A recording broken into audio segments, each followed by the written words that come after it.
नमस्कार। आज के वीडियो में हम जानेंगे योग के प्रकार। योग के 4 प्रमुख प्रकार है। पहला राजयोग, दूसरा कर्म योग, तीसरा भक्ति योग और चौथा ज्ञान योग। तो सबसे पहले हम बात करते हैं ये राजयोग के बारे में। राज का अर्थ शाही है और योग इस शाखा का सबसे अधिक महत्वपूर्ण अंग है। ध्यान। इस योग के 8 अंग है, जिस कारण से पतंजलि ने इसका नाम रखा था अष्टांग योग। ये 8 अंग इस प्रकार है।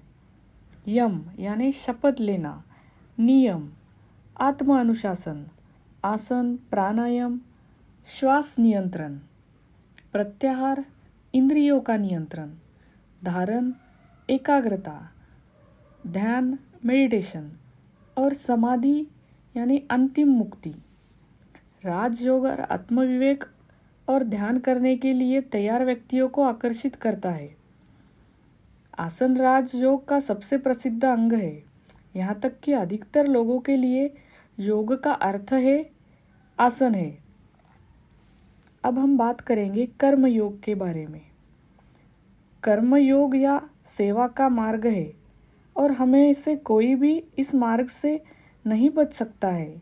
कर्म योग का सिद्धांत ये है कि जो आज हम अनुभव करते हैं वो हमारे कार्यों द्वारा अतीत में बनाया गया है।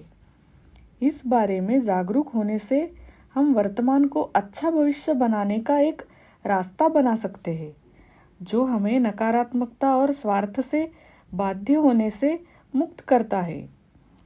कर्म आत्म आरोही कार्रवाई का मार्ग है।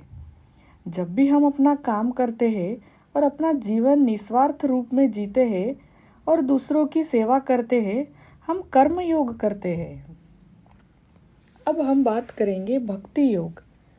भक्ति योग भक्ति के मार्ग का वर्णन करता है। सभी के लिए सृष्टि में परमात्मा को देखकर भक्ति योग भावनाओं को नियंत्रित करने का एक सकारात्मक तरीका है। भक्ति का मार्ग हमें सभी के लिए स्वीकार्यता और सहिष्णुता पैदा करने का अवसर प्रदान करता है। चौथा योग ज्ञान योग।